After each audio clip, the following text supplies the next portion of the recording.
Hello Mayhem Makers, I'm Mindy with Quilting Mayhem and welcome to my August mystery. So of course, week 1 is always cutting.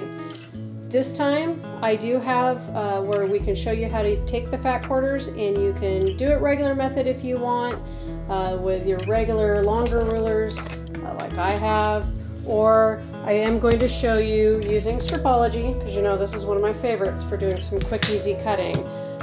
What'll make it a little simpler when doing just the fat quarter portion of the cutting. So by the time you're done, you're going to have all kinds of bigger and littler squares and some rectangles and all kinds of good pieces. My little tip for this time is if you have some fun fabric and you want to fussy cut some squares, pick out 15 that you want to fussy cut into the 4.5-inch squares. So if you want to have a little fun, now's the time to make that decision before you start cutting what you've pulled for your quilt. Otherwise, you're just going to take all 13 fat quarters and start cutting them each the same, and I'm going to show you how to do that. So let's switch this camera around and show you how it goes. Alright, so here's just one fat quarter. If you're doing it per the directions, you would start potentially with the 18 towards you, the 22 lengthways. Take your big long 24-inch ruler. I would start by cleaning off the edge, rotate it around, and do like it says. It says to cut 2 4.5-inch strips, and then 3 2.5-inch strips, and then cross cut. Okay?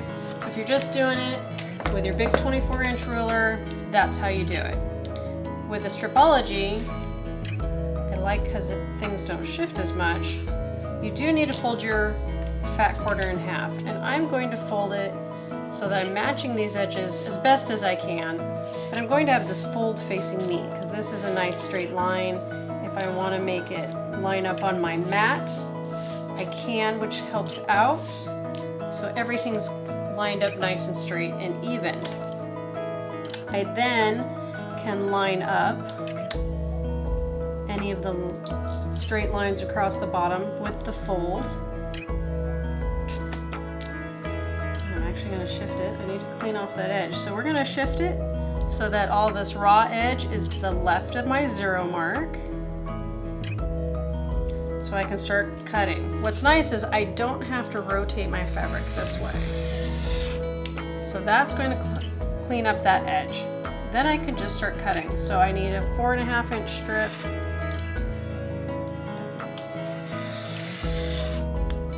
And then my second 4.5-inch strip is going to be at 9. And then you just start doing your 2.5 from there.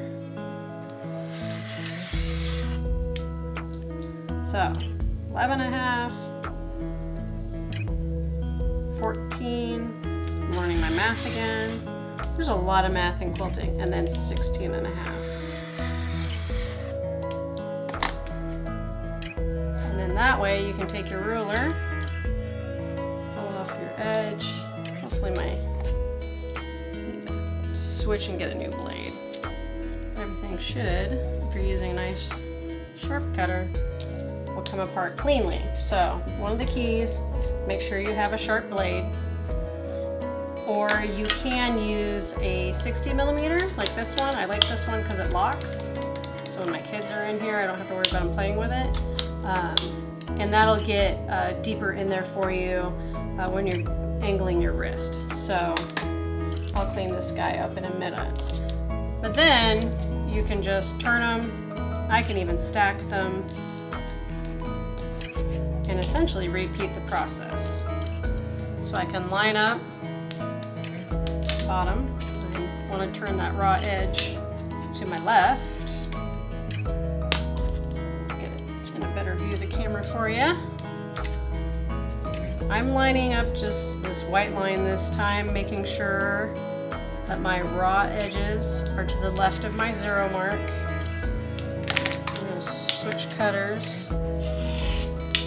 Then this makes it way more easier. If you use the appropriate tool the first time, you don't struggle so much. This is why if you've ever taken a class from me, what do I tell you? I tell you all the things not to do. So as you can tell, I continue to do the wrong things all the time, but that's how you learn. So then you have your 4.5-inch squares, and then you can stack your 2.5-inch strips if you want, or do one at a time if you're new and nervous.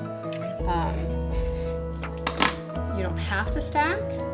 I just like to get it all done. And what's nice with this ruler is it keeps everything in place for you. You don't really have to worry about shifting and all of that. Because of its size, it will just kind of hold everything in place. So once again, I'm just lining an edge. I could move this ruler down and have it further to me if I wanted. It really doesn't matter as long as you're lining up on a straight line on an edge. Now remember, these are 2.5. So 2.5, 5,